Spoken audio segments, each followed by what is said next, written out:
Good evening, grave robbers, and welcome back to the television graveyard. We are your TV I hate doing this intro during Razzie Month. It never makes any damn sense. With me, as always, is TV's Noah Houlihan. Yes, Auntie Wow.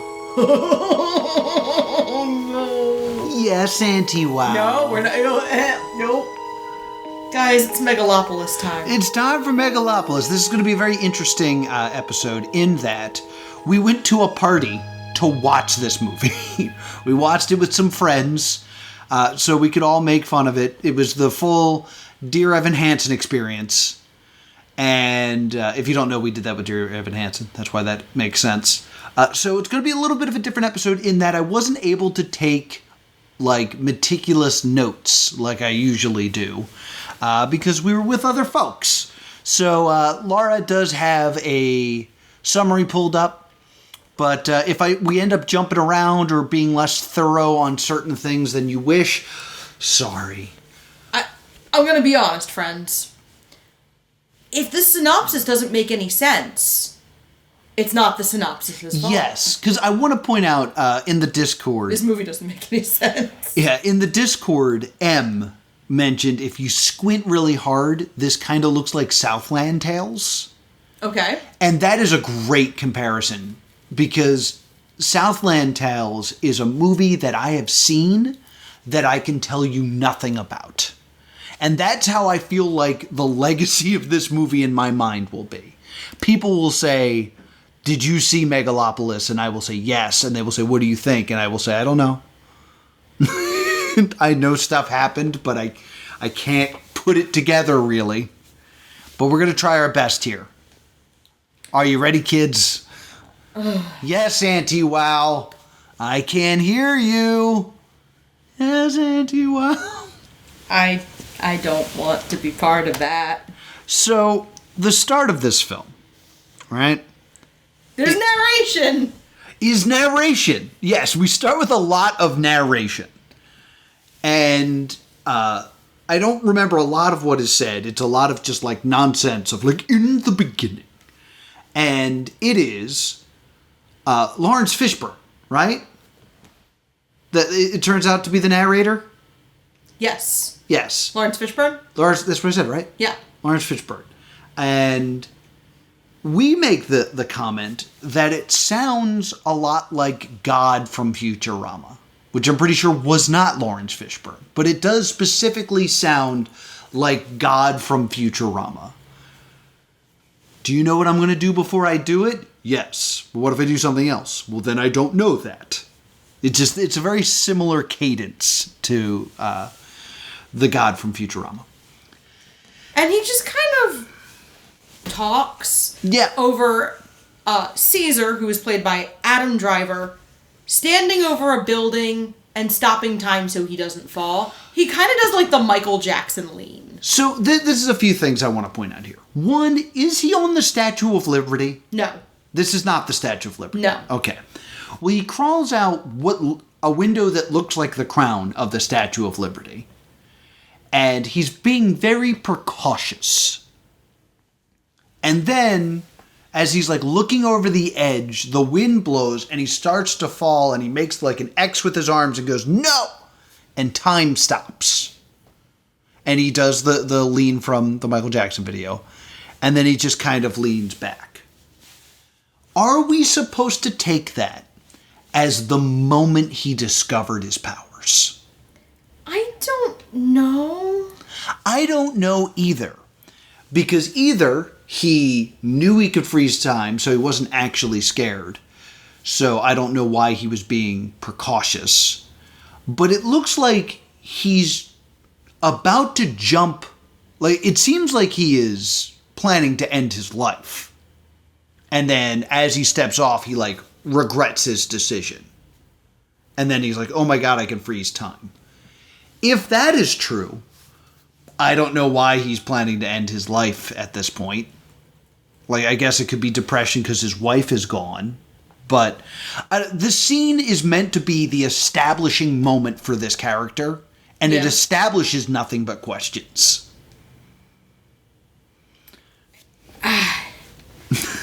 I know you don't have a response, but like that is the feeling for this whole movie is I don't know what's going on. So we get this very pretentious opening scene. Yes. And then we go to the club.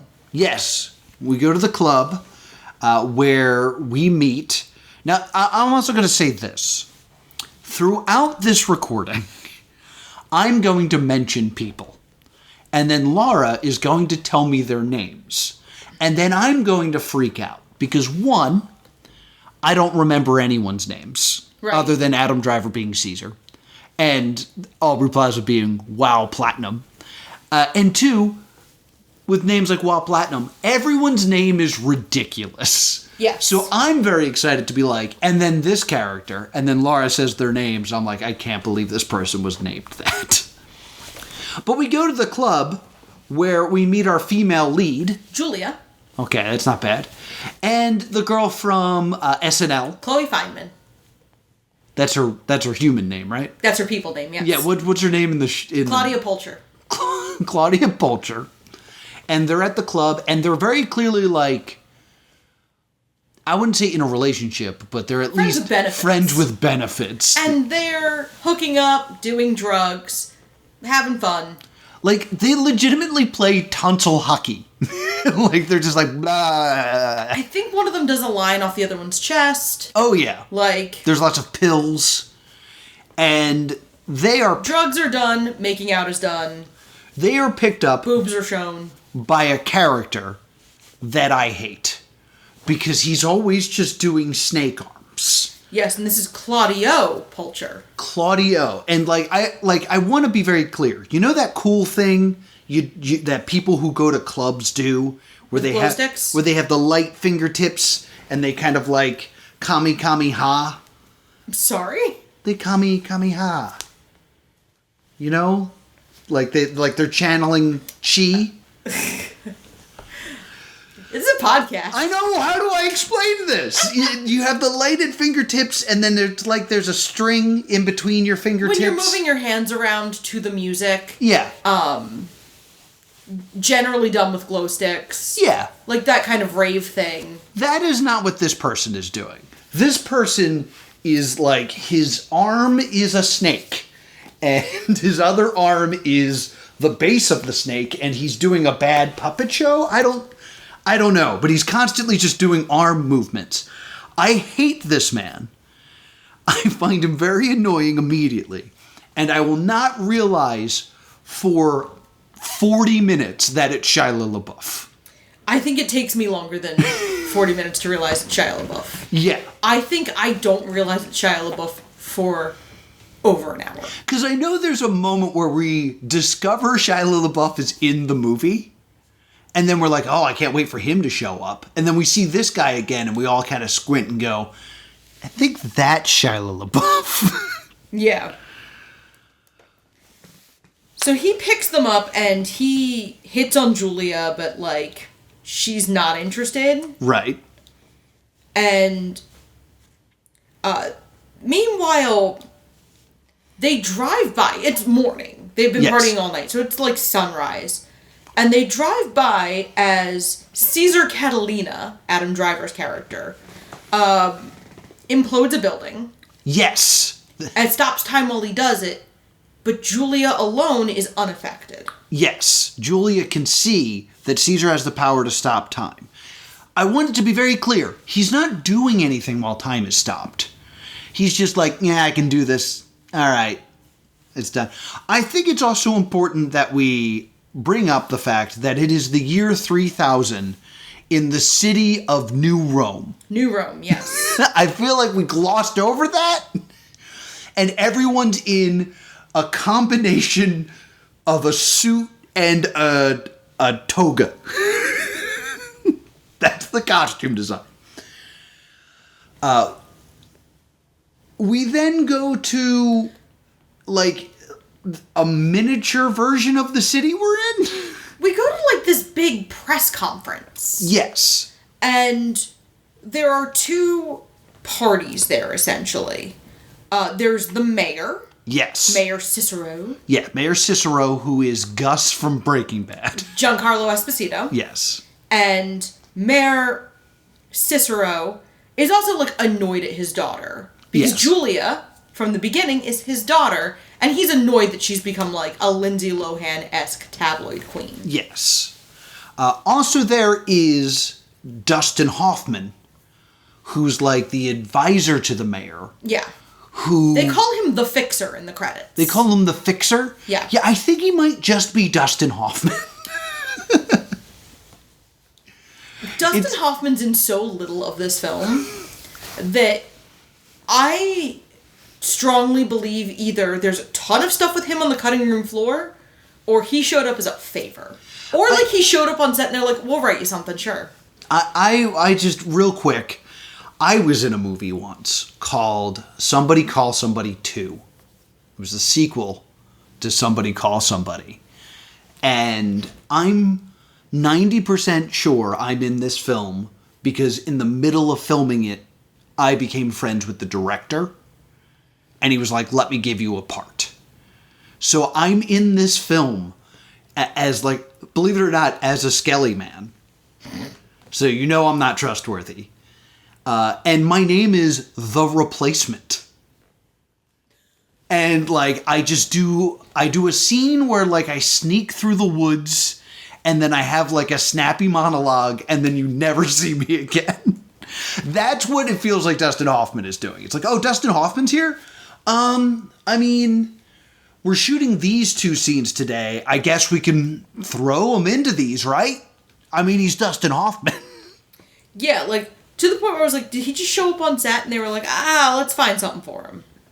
So, the mayor, who again is also flanked by this Claudio person who's doing snake arms, like, to the point where I thought maybe he was, like, saging the building. He's not with the mayor. He's there. Yeah, but he's with the other power person here, which is a very wealthy banker named Hamilton Crassus III.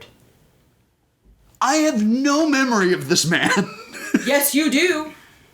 Oh, I'm sorry. Is this John Voight? Yes. Okay, yes. He's a major character, so I'm like, yes, you do. Yeah, John Voight is there. What's his real name? Hamilton Crassus III. Hamilton Crassus III is there. And they sort of both pitch what they want to do with the empty lot from the building Caesar imploded that morning. Yes. And there's a big reveal from the mayor that he wants to build a casino.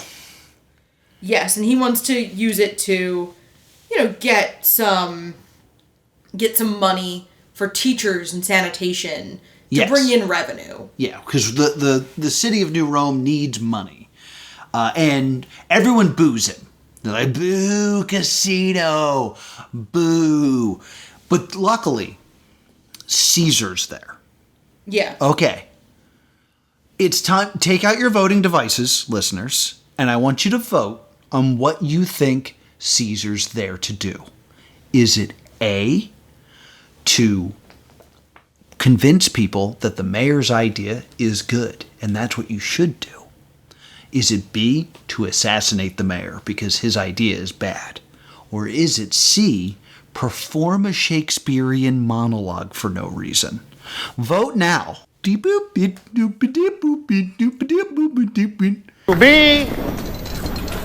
or not to be?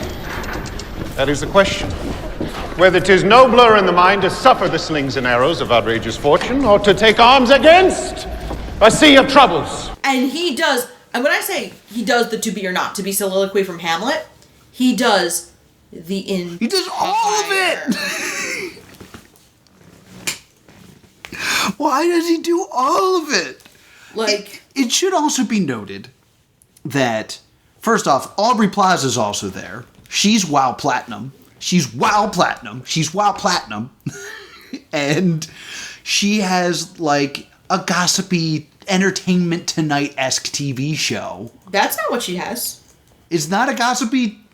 No. What is her show? She's the money bunny. She's like a finance. Oh. She's like a disingenuous finance journalist. Oh. Well, all right then. But it's it's still presented as like car crash TV. And she's doing an interview with Hamilton where she's just kind of like... Let me ask you a real question, okay? Turn the cameras Fuck off the and cards. let's have some fun. What is it like being rich? What's it like? Yeah. Well, you can scare people. Being Aubrey Plaza, like, I don't give a crap. Tell me what it's like to be rich. She is not Aubrey Plaza. She's Janet Snakehole. She's Janet Snakehole. She is Janet Snakehole in this entire movie. Compliment. We kind of see that intercut with this. Actually, if I may, do you remember the episode of Parks and Rec where she meets the girl from Eagleton? Tinnifer. And she's like, I want to become her. Yes. This is her succeeding. Yeah, this is her fully becoming... Tinnifer. What's it like to be rich? So she's there covering this. Like, this is where all of our kind of characters kind of get together. And Caesar refuses to give her a comment. And she makes like a pithy little like, and we're acquainted. And we find out exactly how acquainted in the next scene. Yes. They are having an affair. Yes, they are having an affair. But Caesar's there to pitch his building, which is made out of a new element that he discovered and won the Nobel Peace Prize for, which I don't remember what it's called. Megalon. I was going to go with Chrysanthemum. Megalon. And it's like, oh, this will be here forever. And the mayor and Dustin Hoffman are firing back like, we don't need this building here forever. What we need are schools and education for children. It's like, no, let's use this Megalon. And Dustin Hoffman does this weird monologue where he goes, concrete, concrete, concrete, and steel, steel, steel. This is what we need. So it's weird, like, no one's actually talking about, like, the environment or anything like that. It's just the argument of this beautiful, perfect building that Caesar keeps talking about, and a casino that will bring in money for programs that will benefit the city. Yeah. Who do you think is the villain, and who do you think the hero is at this point? The hero is Aubrey Plaza, and the villain is everything distracting me from getting to watch her do stuff. But, like, me as the watcher, I was clearly like, all right, these two are at conflicts. And clearly the mayor is correct because he cares about the people of the city, while Caesar only cares about this weird building that he doesn't really describe the purpose of, other than it's a cool thing he wants to do. Yeah. So I'm like, oh, I am sure that Caesar's the villain here. And I am wrong. We're supposed to love Caesar because he has a magic element. Yeah. I was so bored during this scene. Because it was dumb. I'm still, like, trying to be on board. And I think by the end of this scene, I'm off board. Because this is when, unless there's something you want to add about this scene, we get to the affair scene. I've been desperately trying to get out of this scene. Because the scene, I'm like, move on to something remotely more interesting. Oh, because to me, this is the setup of everything. Yeah. It's just, it doesn't make a lot of sense. And the movie never comes back to making sense. Yeah. So Caesar goes to an apartment. I think is Wow Platinum's apartment, but I really can't tell who actually lives there. Yeah, I'm not sure who actually lives there either. But he is sleeping with Wow Platinum. Yes. And she is trying to push him into actually being publicly in a relationship with her. Yes. And he is resisting. Yes. Did you also catch that when Caesar enters, she's in like a hypnotic trance? I did not catch that. She's like standing on an ottoman with weird snake arms, just going like, and Caesar kind of like looks at her and waves his hands, and then she kind of gets mad. Yeah, because I believe They don't do a great job of establishing this, but that WoW is a mentalist. Yeah, that's going to come up later somehow. But, so, she's trying to push him into a relationship. He is declining. And he makes a comment about, like, how filthy her apartment is. And she then has the line, ugh, you're anal as hell. And then she gets down on her knees in front of him and goes, I'm oral as hell. Yeah. And I think Aubrey Plaza may be the only living actor who can even kind of pull that line off. Yeah. That or possibly a line in a Sabrina Carpenter song. Yeah, I could see Sabrina Carpenter. Yeah. And this weird thing happens where she gets in between Caesar's legs and says, I'm oral as hell. And then it looks like Caesar's about to say something. And then it smash cuts to Caesar on the floor and WoW Platinum on top of him with her butt out.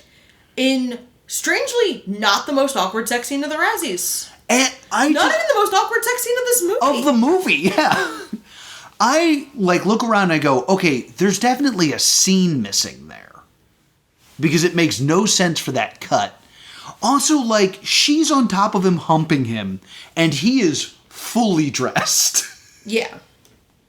So I have no idea what's going on here. And you know what? At this point, lost all track of any dialogue spoken. After that scene, Julia, we've seen Julia and her, friend with benefits writing a mean letter. Yes. But, the way it's done is very immature. They're high schoolers writing a mean letter about their teacher. Mm-hmm. And then someone has sent the letter, and she's going to, intercept the letter. Yeah. Because they needed any excuse to deliver her to him in some way to make the plot work. Mm-hmm. Never mind that they could have very feasibly both been at this announced event. She could have been with her father 2 scenes ago. Mm-hmm. And we could have established this then. They don't get along, and then Caesar brings her to this model of New Rome that he built using this element. Yeah, so this scene is so strange because it's long. It's a long scene. It's so long. Where Caesar remains seated eating grapes. And she bounces all around the room saying nonsense. At one point she says, I want to be the Statue of Liberty. Yeah. And it feels like these two are not in the same room. Yeah. It felt like these are filmed on different days, even though they're in the same shot. It's one of the most confusing things I've ever witnessed. And the only thing that I got out of it is, at one point, Adam Driver goes, go back to the club. You find me cruel, selfish, and unfeeling? I am. I work without caring what happens to either of us. So go back to the club, bear it all, and stalk the kind of people that you enjoy. Fine. Which is hilarious. And somehow, Julie is convinced that Caesar's right by the end of this. Yep. Because she closes her eyes and kind of sees the weird building he's making, which is alive because of this element, or is a metaphor for artificial intelligence. Julia then starts to work for Caesar as his secretary. Yes. Overnight. Yes. He does not remotely suspect that the mayor's daughter might have an ulterior motive. Yes. She immediately is, in his inner circle. Mm-hmm. They are not at this point, involved, but she stops being a party girl immediately. Yes. And we also established she's dropped out of med school after 1 year. So establishing that she was a very intelligent person, intelligent enough to do well enough in undergrad to get into med school and leave med school on her own terms. And, he kind of gives her crap about it. Yeah. So then she starts to research him, and we find out that he was married before. Yes. And his wife is dead. And the body is missing. And she was dead mysteriously. Caesar was tried for and acquitted of her murder. Yes. And while Platinum has vowed her revenge on Caesar and gets it by marrying Hamilton Crassus. Yes. Who's also Caesar's uncle. Did we mention that? Yes, I don't think I've mentioned that. It's Caesar's uncle. So she marries him and they have this, like, big event. It's part wedding, part gladiator battle, part concert. Yes. At this event, so many things happen. I'm going to try to, like, rapid fire the things that I think are important. Mm-hmm. Okay. There's a pop star that's wearing a dress that's made out of the Wonderflonium. Megalone, yeah. That Caesar has that makes her invisible. Like, you can see through her. Yeah, she has an invisibility cloak from Harry Potter. Yeah, so it's not like you see through her and see her naked body. You see what's behind her. Yeah. Caesar is being, like, interviewed by the paparazzo, and he's doing, like, all this, like, silly stuff. Mm-hmm. Because he's trying to be a bad boy. Because if he's good, they'll actually criticize him. But if he's bad, they're focused on that, I guess. Yeah. And at one point, somebody asks, is Julia not into women anymore? Does Julia not prefer women anymore? What they say is, Julia, do you still prefer girls? Okay. And Caesar goes, who doesn't prefer girls? Right. Establishing that Julia's reputation was not exactly promiscuity, but was homosexuality. Yeah. Which I think that's going to come up later. Yeah. And this weird, like, Colosseum show, like, there's chariot races, and then there's, like, musical guests. And there's gladiators. And then there's gladiators. But before all of that, we get a musical number that's an auction. I want each of you to look. I might have completely blocked this from my brain. There's a young pop star named Vesta Sweetwater. Yes. Who is 16 and is very publicly a virgin. Oh, yes, this. And she's waiting till marriage. Mm-hmm. And she is asking people to pledge. But the pledges are also... Are they pledging to marry her? I kind of wasn't positive. It seemed like... I was like, is she being auctioned off to the highest bidder? My understanding is, you know when you do, like a race, like a 5K for the environment, or whatever, and they, like, someone will sponsor you, like, 25 cents a mile? Yeah. I think they are sponsoring her virginity. Like, oh, great, you're staying a virgin. Here's $40 to keep your pledge. I think that's what this is. I am not positive. That's my guess. It should also be noted that the entire time, all these guests are holding up QR codes. Yes. That work, apparently? They do. If you scan the QR code, you simply get a message that says, thanks for your pledge, XOXO Vesta. So, yeah, what a good use of QR codes. It's good to know that they'll be around in 1,000 years. So then, while all this is happening, Shia LaBeouf, who's dressed as a woman... Yeah. Slips a thumb drive to the person in charge of the show. And there's going to be a scandalous video. Mm-hmm. There is also a Caesar on drugs montage that lasts, I want to say, 3 days. Oh, man.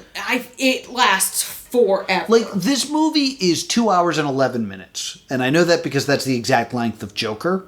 2 hours, 18 minutes. 2 hours, 18 minutes. But I think this movie has the power to pause time. Hey! Because I feel like I watched this movie for 4 hours. So there's all this just weird stuff of like Caesar on drugs, seeing himself in a mirror, the mirror shatters, he gets punched in the face, he's drowning, he's fine, he's back at the mirror, all this stuff is happening. And then what's on the thumb drive plays. Yeah. And it turns out that this pop star is not a virgin, she had sex with Caesar, and there's a video of it. Yep. So she's kind of suspended on this, like, moon. It's very much reminiscent of Taylor Swift's part in Cats. I could see that. Where she's kind of suspended on this thing.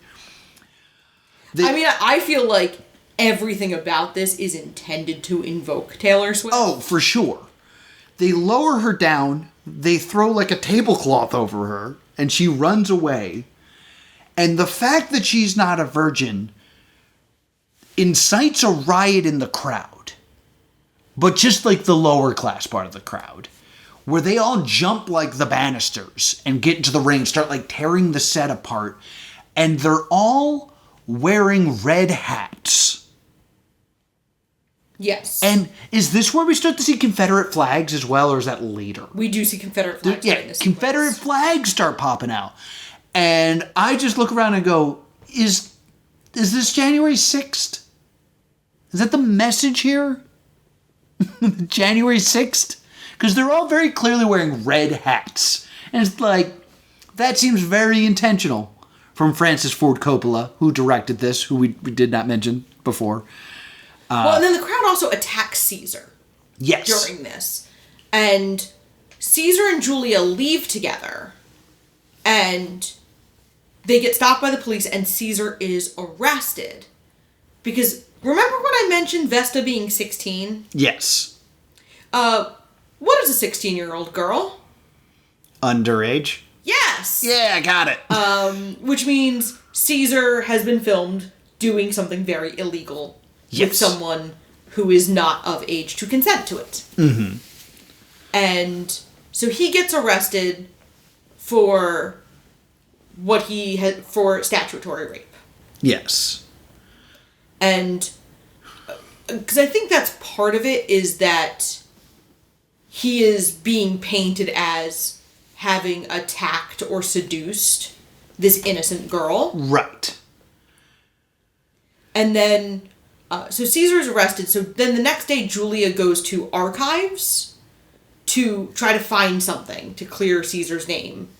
And Claudia shows up, Julia's former friend with benefits. And they find that the video is fake. Yes. So this never happened.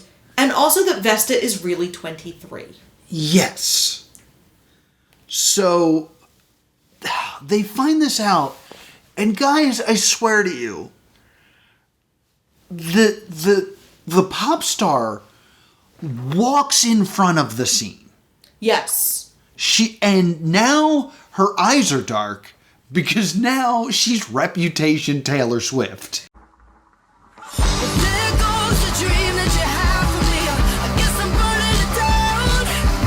Yeah, I mean, look what you made her do. She is Taylor Swift to the point where I'm like, how much does Francis Ford Coppola know about pop culture? Because do you know what spurs reputation era Taylor Swift? I believe it's the Kanye video. Sort of. Okay. It is a doctored phone call. Is it between Kanye and Kardashian? It's between Kanye West and Taylor Swift. Mm-hmm. And Kim Kardashian released a heavily edited version that implies that Taylor Swift consented to things she did not consent to. Yes. And then that's what kicks off what becomes the Reputation era. Mm-hmm. And then we see Vesta Sweetwater, who... Oh, God, I keep saying her name, and I keep remembering that's her name. Is, to me, very reminiscent of Fearless and Speak Now era Taylor Swift. Not so much Red in 1989. It's definitely fearless speak now Taylor. Mm-hmm. That, like, princessy, ukulele playing, and then she jumps right into Reputation. Yeah. And then, don't get excited about that. We will never see Vesta again. She vanishes from the film. So I know we spent a lot of time explaining this plot point, but it's over now. Yeah. Caesar is in jail, and there is a moment where he's on the floor, and a fly lands on his hand, and he goes, "Time stop," and the fly flies away. Because whatever happened, whether it is because of the drugs he did or the sadness of being arrested, he no longer has the power to stop time. A power we've seen him use twice, but not do anything with. Like, it's not vital to him being successful in any way. So now is the time for the girder scene. Yes. I really feel like this whole scene is meant to be an iconic love scene. Mm-hmm. I feel like this is supposed to be up there with City of Stars from La La Land, the beach scene from Here to Eternity, the party scene from Romeo and Juliet. I think this is supposed to be the rain scene from The Notebook. Mm-hmm. This is none of those. No. Again, like every other scene in the film, it is about 50% longer than it should be. Yeah. And Caesar admits to Julia that he can't stop time anymore. And then when she gets close to him, he's magically able to do it again. Yeah, but I really need to describe the setting to you, okay? It is a clock tower. But when I say clock tower, the clock is the floor of is the roof of the tower. So no human being could actually use it as a clock unless they were standing on it. And Julia's standing on it. And they're hundreds of feet into the air. But there's also these suspended girders that are suspended by prayer. I have no idea what they're hanging off of, because they're at one of the highest points of the city. And they're just kind of swinging, and they're kind of hopping from each one, completely not afraid of the fact that they are definitely going to die if they fall. Yeah. I thought maybe it was supposed to be reminiscent of that famous photograph of the construction worker sitting on a girder eating lunch. But I don't know why you would invoke that image. I don't think it's supposed to invoke that. That's what it invoked. I think it's just the only thing you can think of that's on a girder. Yeah, maybe. We missed a scene that's important. Okay. And stupid. Okay. It's when Julia finds Caesar in a room mourning his dead wife. Oh, we could probably pretend that happens later, but we don't need to give context because the movie barely does. He is in a room mourning his dead wife that he can see and Julia can't. End of story. There's so much more. There's the drive there where there are Roman statues that come to life. Remember sad blind Lady Justice who's standing there and then she gets real tired and falls over? Yeah. And our friend yells, "What could this possibly symbolize?" And he finds flowers at the Garden of Eden. But, you know what? You're right. All the things that I'm saying happened, and they are not important. So they kiss on the girder. She drops some flowers, and as they fall, they freeze in time because time is frozen. But they are not. So he has his power back. Cool. I almost said the end, but there's so much more. Don't get excited. Don't think it's gonna come in handy at any point. Mm-hmm. The power only ever seems to get used as a party trick. Yeah, for no one, because no one else sees it happening. Also, did we mention there's a satellite? No, we didn't mention there's a satellite. So there is a oh my god, there is a communist satellite. Friends, I want to emphasize that this sounds disjointed because it is. Mm-hmm. It's not entirely on the synopsises we're working from to remember things or from us misremembering things. The movie genuinely goes like, and there's a satellite!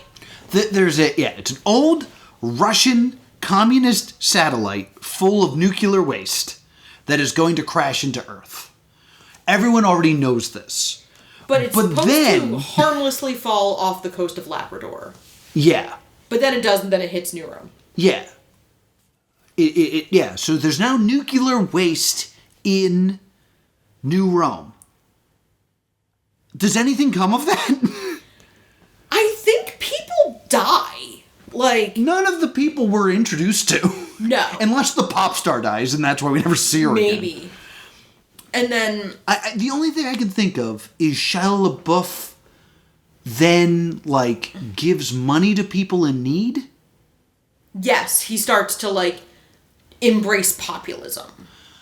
So, yeah, he's like, oh my god, these poor people, these are lots of, one immigrants. person does seem to die from it. Okay. Dustin Hoffman. Oh, Dustin Hoffman gets entombed. That's right. We see in what I can only describe as a Family Style-esque cutaway. Yeah. We're not following him for any length of time.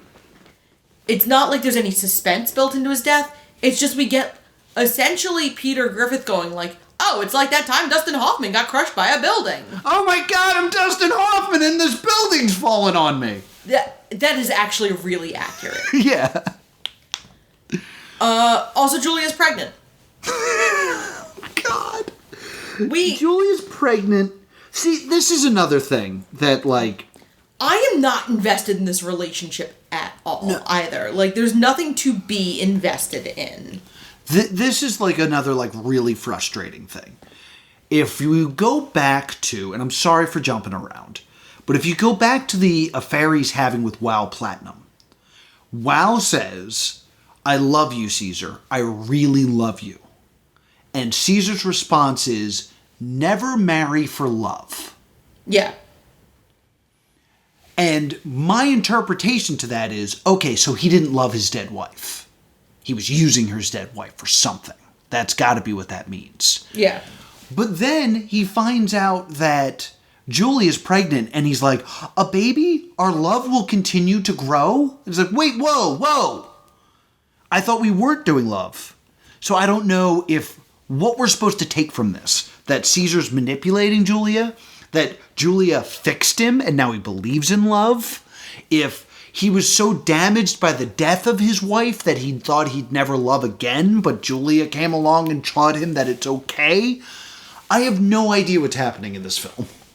Yeah, their relationship, despite seemingly being the centerpiece, is so underbaked. It's so completely neglected at... Yeah. Because if you think Julia's gonna show traits, she's not. No. Everything with her for the rest of the film is either trying to appeal to her father to like Caesar, or being an accessory to Caesar. We see them get married in a car while she's heavily pregnant. Yeah.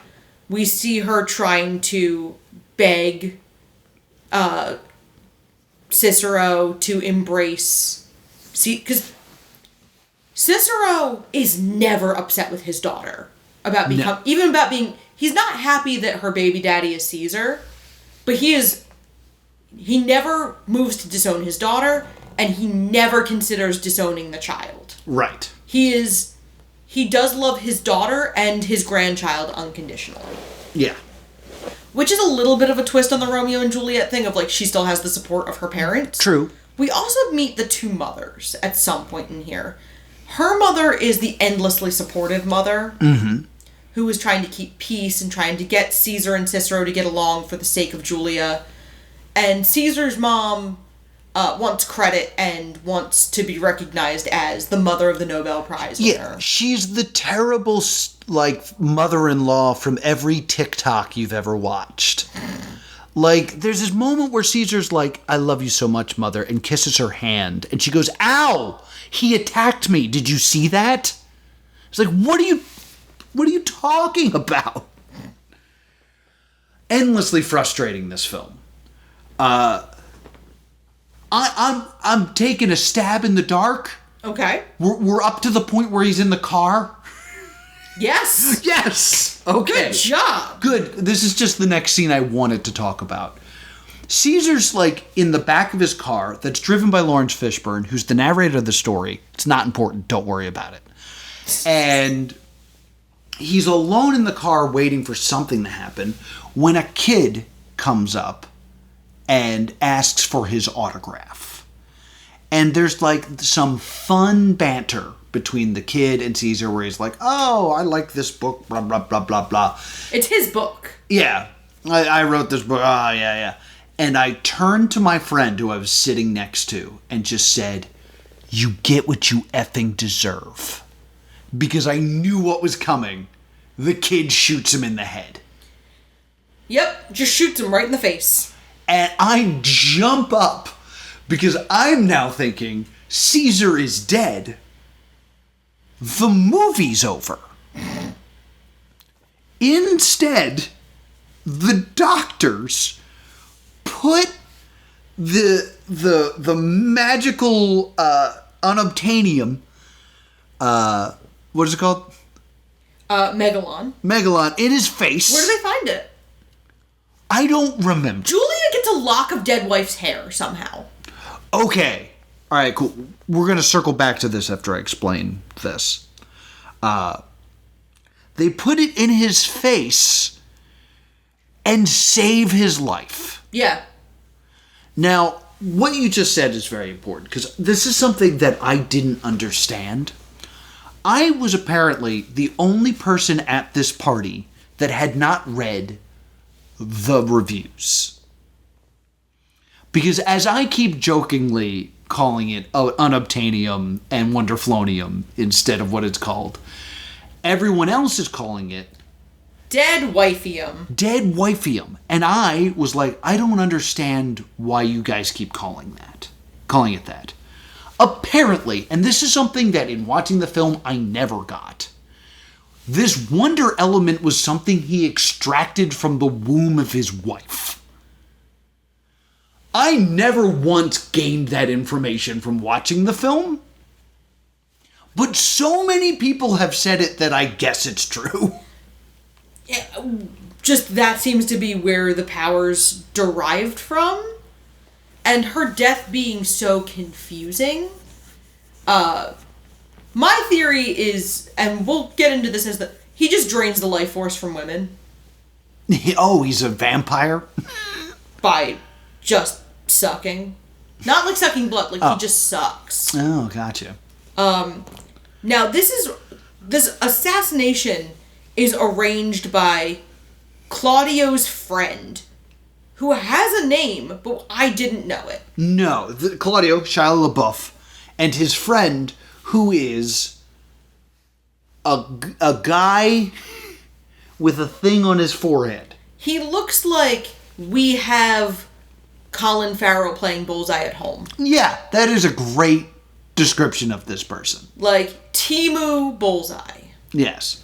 I'm going to get into why I think he looks like that in a moment, but I think there's a specific reason I think he looks like that, and it's not good. But Claudio's mad about it. You're not going to like it. Despite this being Claudio's right-hand man, Claudio is irritated because he's like, you just made Caesar a martyr. Yeah.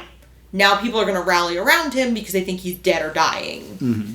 And he's going to get more positive attention than I want him to get. Yes.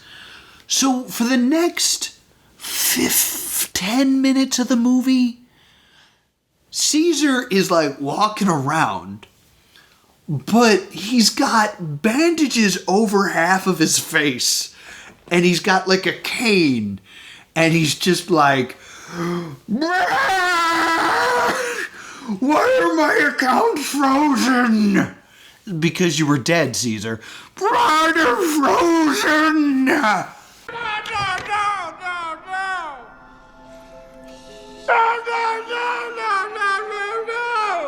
Our accounts are frozen. Remember when he did SNL? Crush your enemies!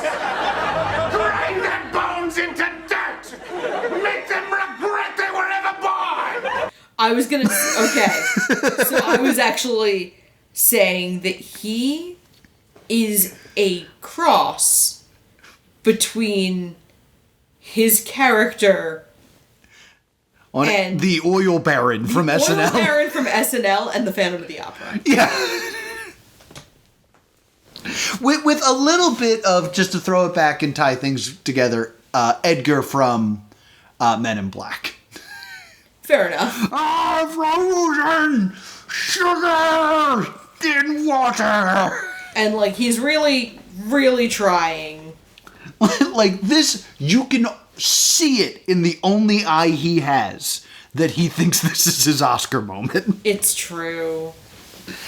And then, like, he takes the bandages off, and his face, it turns out, is half CGI now.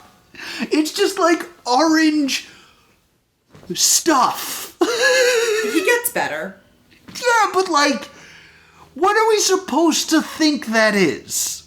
Oh, it's him in the healing it's We Have Watchmen at Home. Yeah. Despite this movie coming out nearly 20 years after Zack Snyder's Watchmen, it's Dr. Manhattan but bad. And orange. It looks worse than Billy Crudup becoming Dr. Manhattan, despite that movie being 20 years older. So... Also, I just said that movie was 20 years older, and I threw up a little in my mouth. I know. You know what really makes me sad is that I bought the director's cut of that film, and I've still never watched it. Always wanted to. It's the one that has the comic book also, like, in... Yeah. Yeah, I've never actually spent the time. So, when he goes to his uncle to get help with getting his accounts unfrozen, he leaves, and WoW Platinum shows back up to tell Claudio, who is who is also the nephew, he's like Caesar's cousin. He tells she tells Claudio that, like, there's a prenup. I will never inherit the bank. Yeah. And then they talk about a plan to overthrow Crassus and take over the bank. Yes. And it's Game of Thrones-esque sexposition. Yeah, so this is But also weird. So, while Platinum approaches Claudio, Audrey Plaza approaches Shia LaBeouf and is like, how do you think I look? And Claudio's like, good. He's like, no, how does my ass look? It looks really good. It looks really good, anti-wow. Call me anti-wow. So it looks good, anti-wow. I was like, do you want to kiss my ass? I do, anti-wow. And then they, like, she, like, humps his head. Yeah. And, like, then they like, kind of roll around. And then she just kind of, like, sits on him.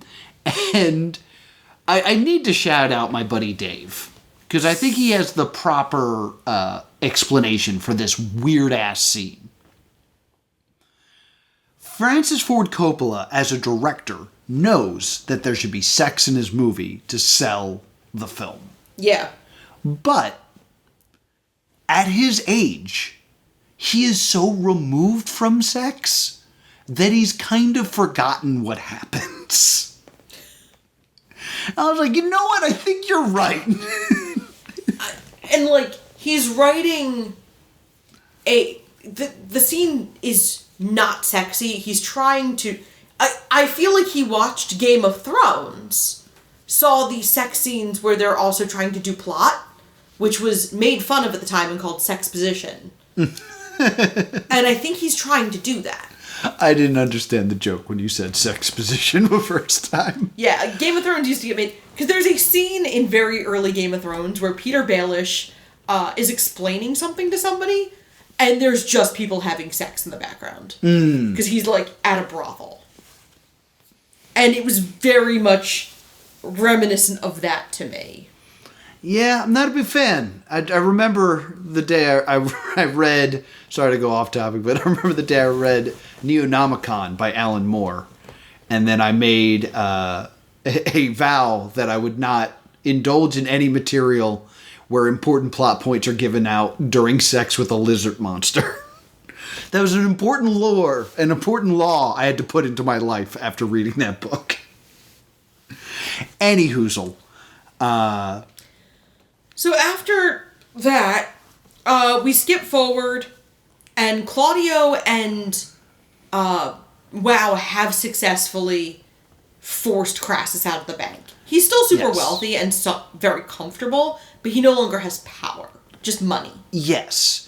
They attack him in a steam room, and like everyone thinks he's dead, but he's not.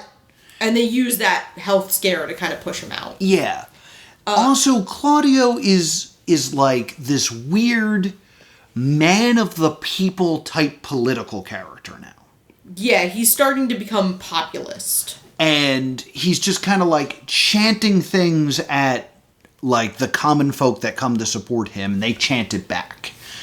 And even though it was originally established that he was like giving them money to help them because they were like poor immigrants, now he stands up to talk, and he literally stands on a swastika.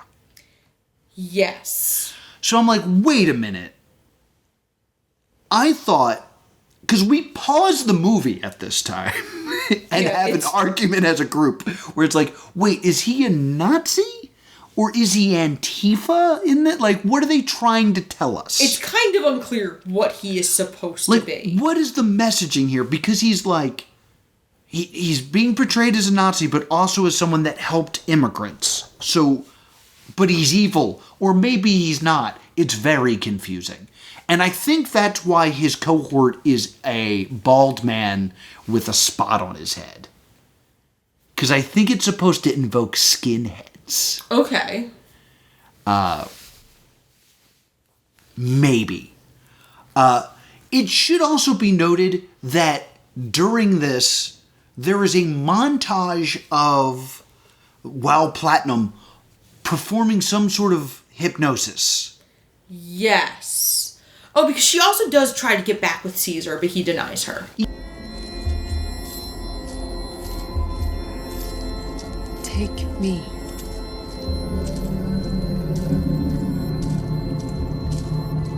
Take my love. Yeah, and like, excuse me if this term seems uncouth, but it's almost being portrayed as like witchcraft with the cauldron. Yes. Because like, like her head appears in a cauldron and then like spins like she's making a potion but also a spell.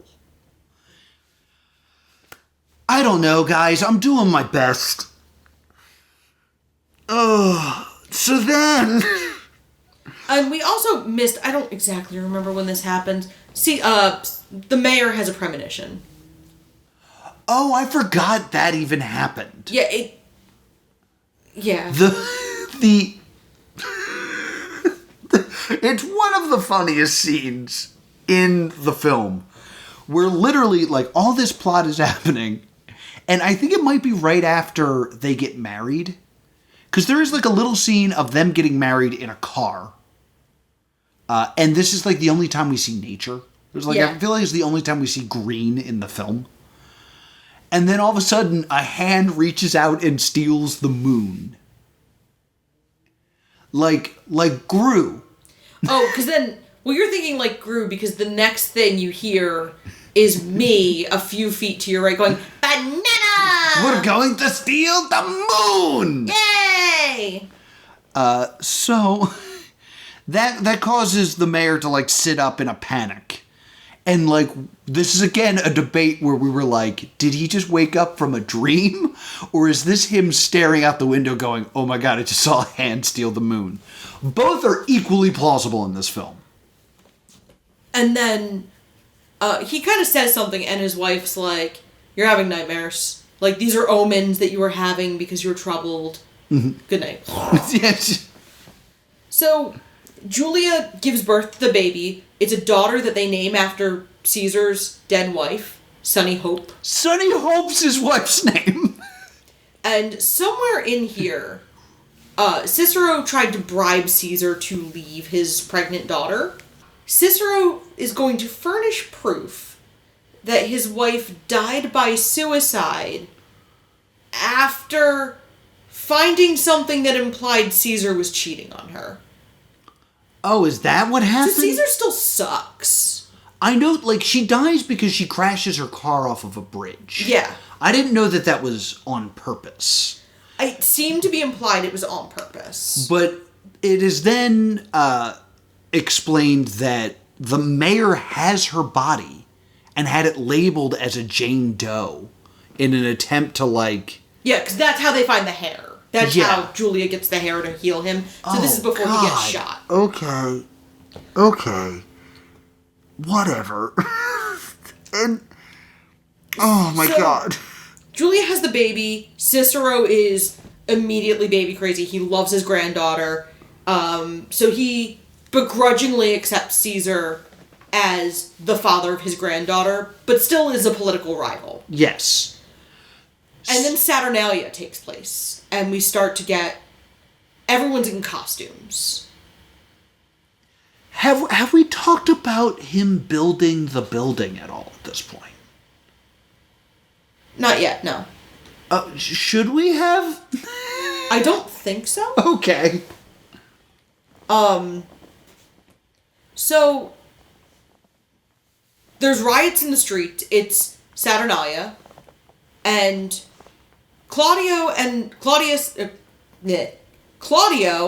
Platinum are taunting Crassus, who is very ill after falling ill in the bathhouse. Yes.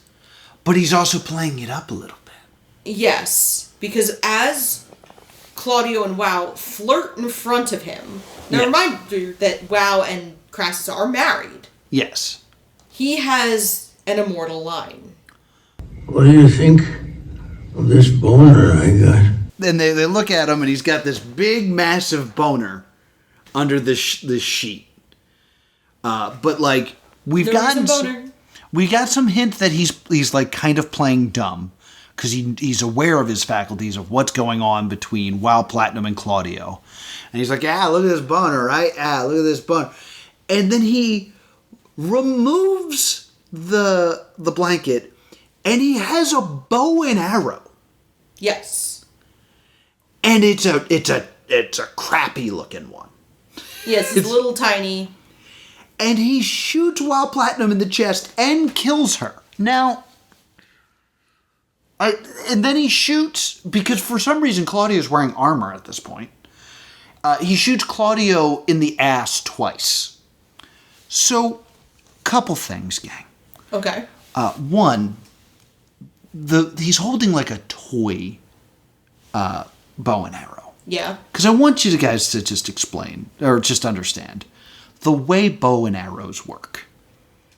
When you pull back the string of a bow and arrow, it's not because the string is elastic. The thing that you bend is the wood of the bow that then pulls the string taut again. That never happens with what he's doing. He's holding a hunk of wood and a loose piece of rope that kills Wild Platinum. Yeah, launches it, and then the movie is effectively over to me. Yeah, because Wild Platinum said, "What do I care?" The way that I will keep wanting to say crossbow. It's not a crossbow. It's a regular bow and arrow. Looks, and the way he is seated, and the way he's coated in red, it invokes imagery of Cupid to me. I mean, she is clearly dressed like Cleopatra. Right? And so I was like, this would have been so much more interesting if there had been something more to the snake, instead of it being implied to be Crassus' snake. I don't understand why we're invoking anything from Egypt for a movie that's supposed to be about Rome. Cleopatra was famously entangled with Julius Caesar. Really? Yes. I've only read the Shakespeare play. That doesn't help you. Oh, okay. Because Antony and Cleopatra believe Julius Caesar is a character in. Alright, I didn't read it. I only said I did. Julius Caesar is not a character in Antony and Cleopatra. Octavius Caesar is. Okay. The son of Julius Caesar, the adopted son. But Cleopatra had an affair with Julius Caesar.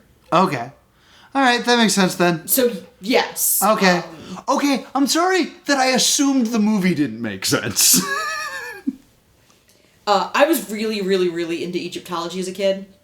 Okay. So, that's why I was like, when you said, why do they talk about Egypt when this is Rome? I'm like, I'm glad there's an answer. It's nice to get an answer about this movie. That doesn't happen often.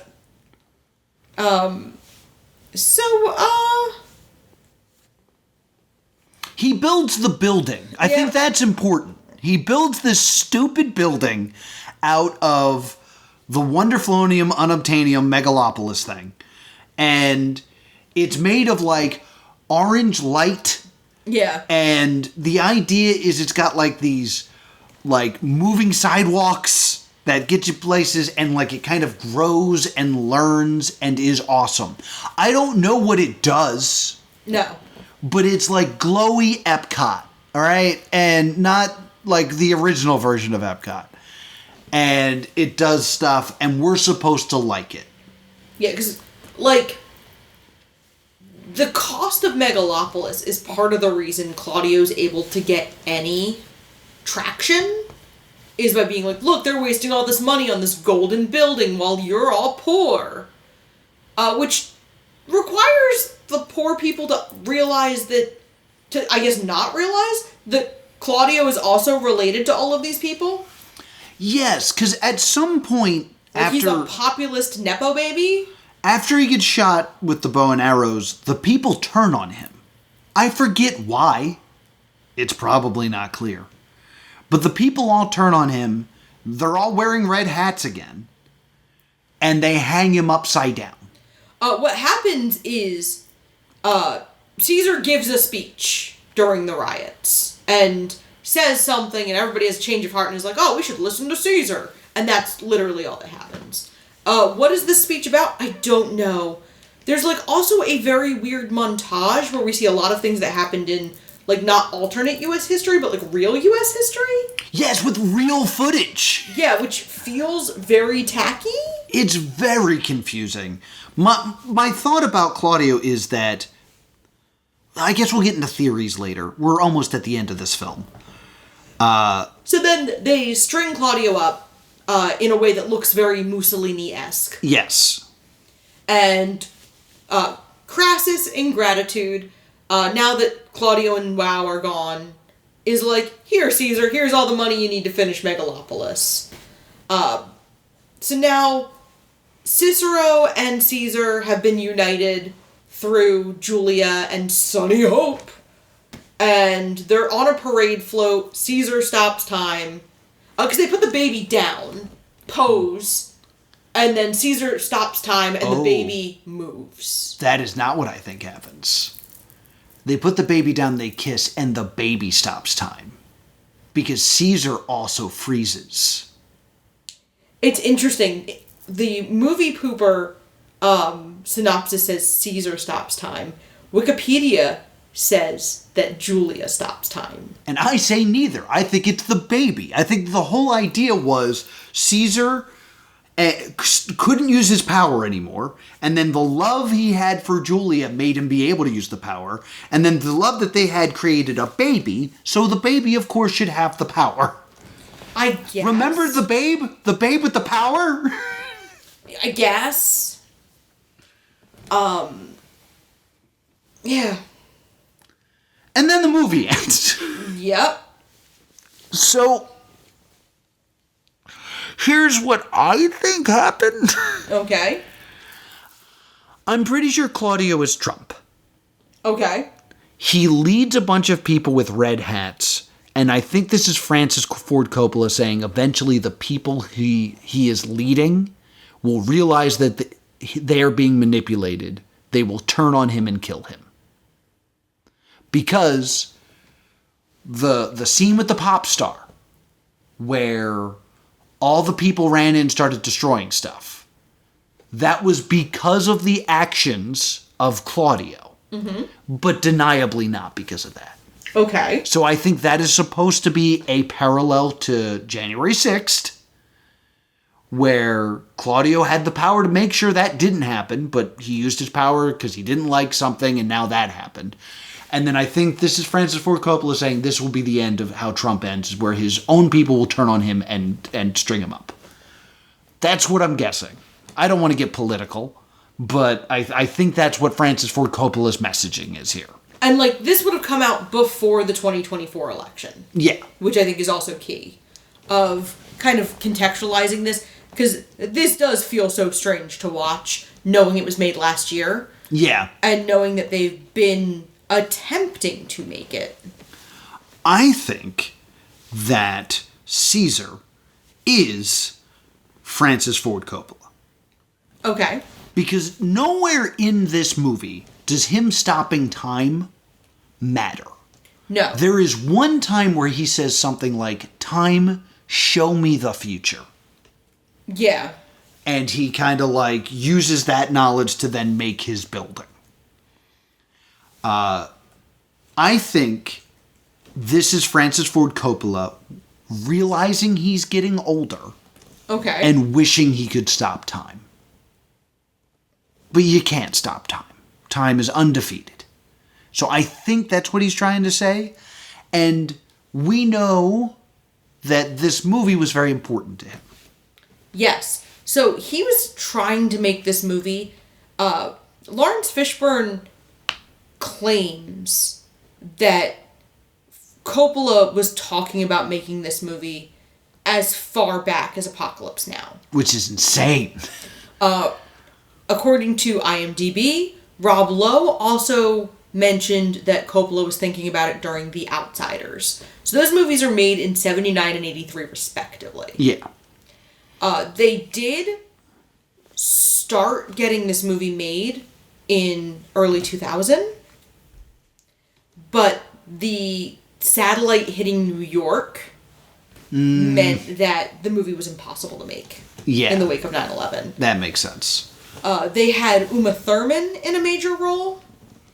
I mean, it's a very interesting cast of, like, Leonardo DiCaprio was in a major role, ostensibly Caesar. Yeah, who the 2000s cast would have been? Yes. Would not have been Audrey Plaza. No, in the beginning of 2002, per IMDb, Zendaya, Cate Blanchett, Michelle Pfeiffer, James Caan, and Jessica Lange were all considered to be in lead roles. And it looks like Zendaya would have been playing the pop star. Oh, okay. And it's kind of like, it doesn't quite line up who would have been playing whom. I think Cate Blanchett was going to be WoW Platinum. Or maybe Michelle Pfeiffer was going to be WoW Platinum. I can't really tell. But it doesn't matter. Aubrey Plaza is the one true WoW Platinum. Yes. I think this is supposed to be that Megalopolis, the film, is, Francis Ford Coppola's Megalopolis. Yeah. The great thing that he really wants to make, but people keep getting in the way. I think that's what we were supposed to get out of this. What he ended up doing, and I don't think this is on purpose, but this is very much the feeling I got. Caesar is very Elon Musky. Yeah. Like, he's a weird, rich, bad boy in all black that believes that only he can save the world with the thing that makes him money. Yeah. And he doesn't care who he has to use to do that. And I think that's a bad message, personally. Yeah, it's really emphasizing Caesar as visionary, the political establishment being kind of anti-progress. Yeah. And, like, this kind of idea of don't worry about things like schools because we're going to make the thing that replaces schools. It's like, well, I'm not on board with this. So that's my feeling towards this. Laura, anything to add? Yeah, this movie is very disjointed. It had a very troubled production, tons of rewrites. The leading role had, at varying points, Nicolas Cage, Russell Crowe, Leonardo DiCaprio, Jude Law, and Christian Bale. Goodness. Christian Bale, the most recent. I do wonder if this movie would have worked a little better had there been more palpable chemistry between the leads. Because the love story... Because I definitely thought this movie was going to be considerably more of a Romeo and Juliet story, until Julia felt incredibly unimportant. Oh yeah, like they make it seem like Julia's very important, but then like there's also like a lot of like weird tones in here that I don't know if it's Francis Ford Coppola making a statement or making a mistake. Okay. Because there's very much this like importance of virginity and this idea that Julia is a bad party girl when she's dating women, but then straightens up and marries a man like she should. Yeah. And like possibly the idea of she was with women so she could still be a virgin kind of feel. Yeah, I can see that. I definitely feel like the women are written very poorly in this film. Every woman is reduced to archetype. Julia gets to be two archetypes, though. Because we have Claudia, who is a party girl. The friend with benefits at the beginning. We have the two mothers, who are essentially the two types of pop culture mothers. The endlessly supportive mother of Julia, and the annoying mother of Caesar. We have Julia, who goes from being a party girl to being the perfect wife and mother. Yeah. We have Dead Wifeium. Dead Wifeium. And then we have Wow Platinum, who is the witch, the temptress, the whore. Exactly. It's just, there's a lot of confusing stuff in here. Like, Claudio's the villain because he uses people and is using speech to manipulate people and also dresses effeminately sometimes. Yeah. Like, that's a weird, like, I don't know if that's a statement or just a weird thing he did. So there's a lot of things in that where it's just like, I don't know what you're trying to say here. Like, everything's confusing in this movie. Anyone could watch this movie and be like, this movie's trying to say that everything I believe is true. This movie also looks bad in a lot of ways. Yeah. There's a lot of extremely mediocre green screen. Mm-hmm. There's a lot of very disjointed design choices. Yeah. Mostly because Coppola had creative differences with and fired multiple people in the art department. Yeah, I mean, whatever that orange weird thing he was, I'm sure it's not what he saw in his head, because what he saw in his head is indescribable. Yeah. There's also one other scene that we need to talk about that we glazed over because it's not important, but it's also the most insane thing I ever heard.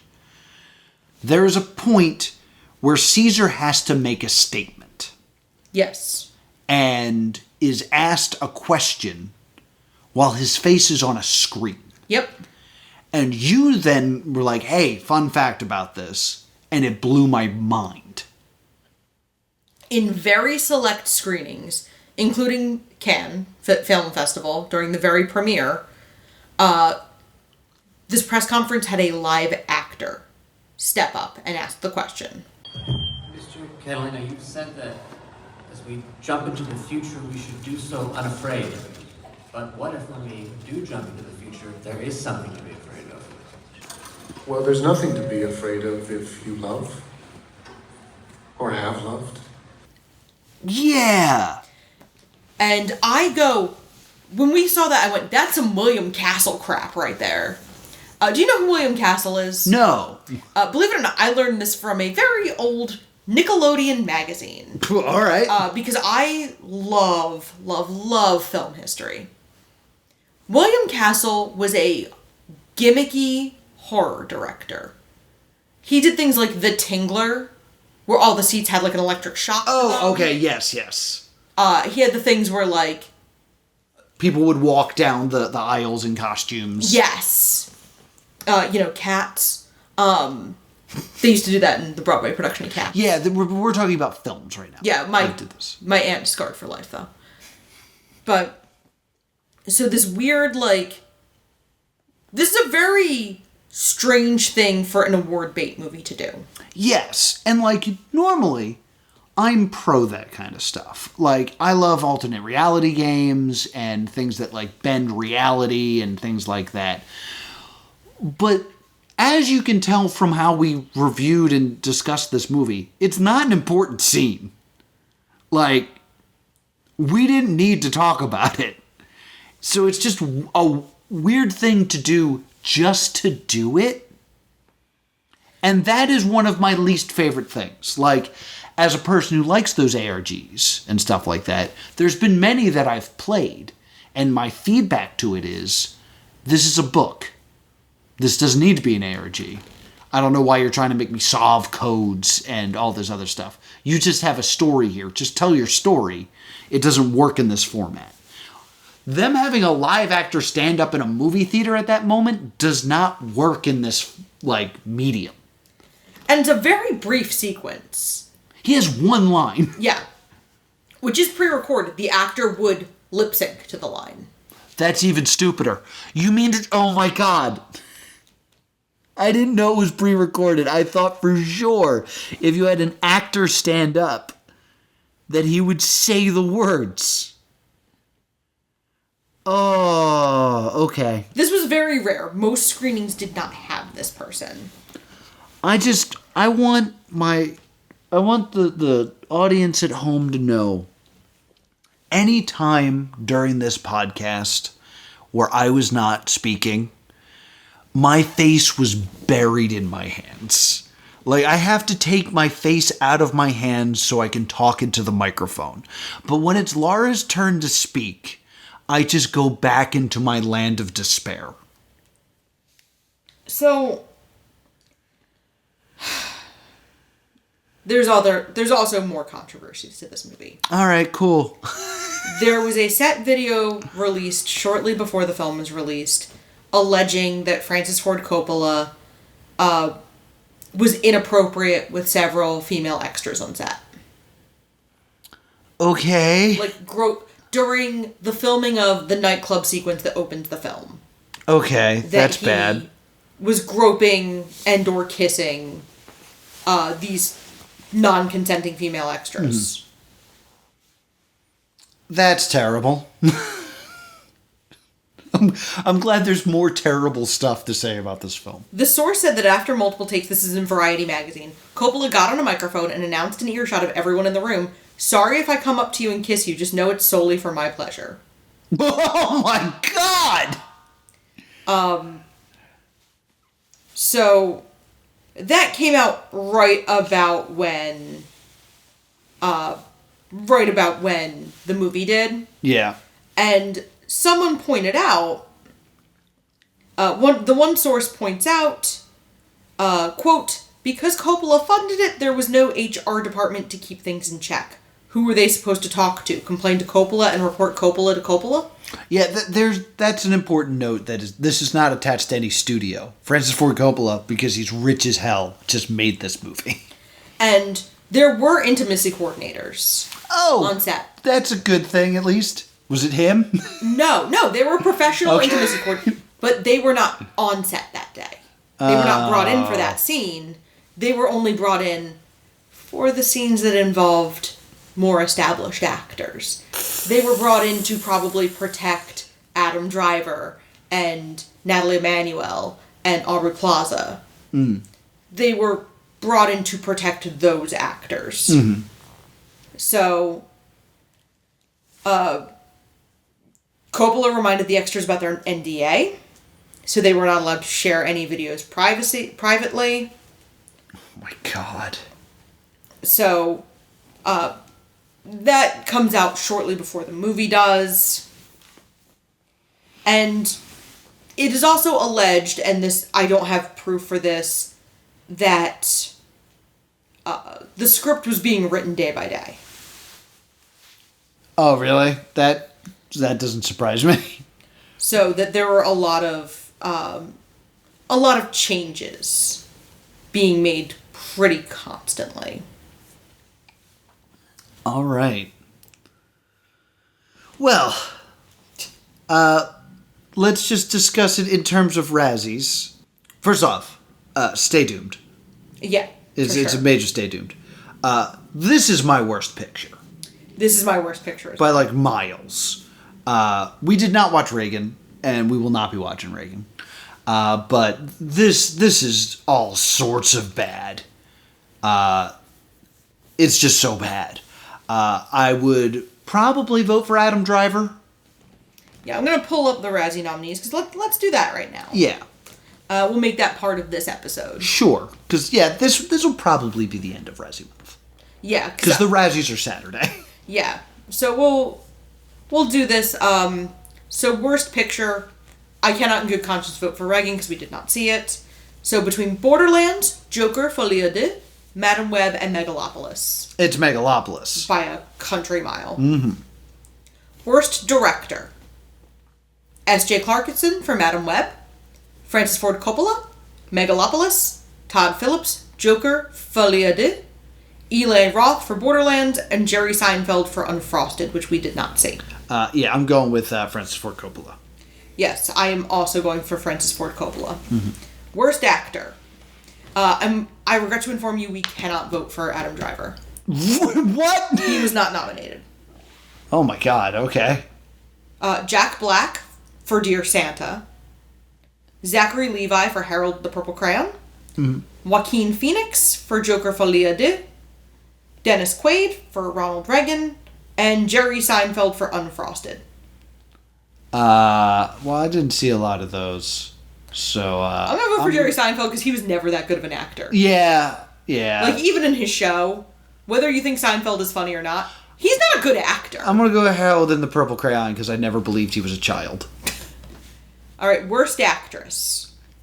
Cate Blanchett, Borderlands. Lady Gaga for Joker, Folie à Deux. Bryce Dallas Howard for Argyle. Jennifer Lopez for Atlas. And Dakota Johnson for Madame Web. I'm gonna have to go for Cate Blanchett in Borderlands. Yeah, I think so too. Because Lady Gaga... She wasn't terrible, but... I feel like a lot of Gaga's stuff ended up on the cutting room floor. And I think she did a really good job with what she had. And Dakota Johnson was so in on the joke that I can't be mad at her. Yeah, I think she was fine. Worst supporting actress. Or actor, excuse me. Jack Black, Borderlands. No. Kevin Hart, Borderlands. Maybe. John Voight, Megalopolis, Reagan, Shadowland, and Strangers. Oh, yeah. Tahar Rahim, Madame Web. He played Sims. Right. And Shia LaBeouf, Megalopolis. Ooh. I might go with Sims. Captain ADR? Yeah, I think I have to go with him. I'm going to go for Shia LaBeouf. Worst supporting actress. Ariana DeBose for Argyle and Craven the Hunter. Leslie Ann Down for Reagan. Emma Roberts for Madame Web. She played Mary. Yep. Amy Schumer for Unfrosted. Mm. And FKA Twigs for The Crow. The Crow. I'm going to go for Emma Roberts because that's the movie I've seen. Yeah. And she wasn't great in it. Alright, worst screen combo. I think I know who we're voting for. Any two obnoxious characters, Borderlands. Yeah, pretty bad. Any two unfunny comedic actors, Unfrosted. Joaquin Phoenix and Lady Gaga, Joker Folie à Deux, which I'm not inclined to vote for because the movie was best when they were together. Absolutely. Dennis Quaid and Penelope Ann Miller as Ronnie and Nancy. Mm. Or, and this has my vote, the entire cast of Megalopolis. Yeah, that entire cast is pretty bad.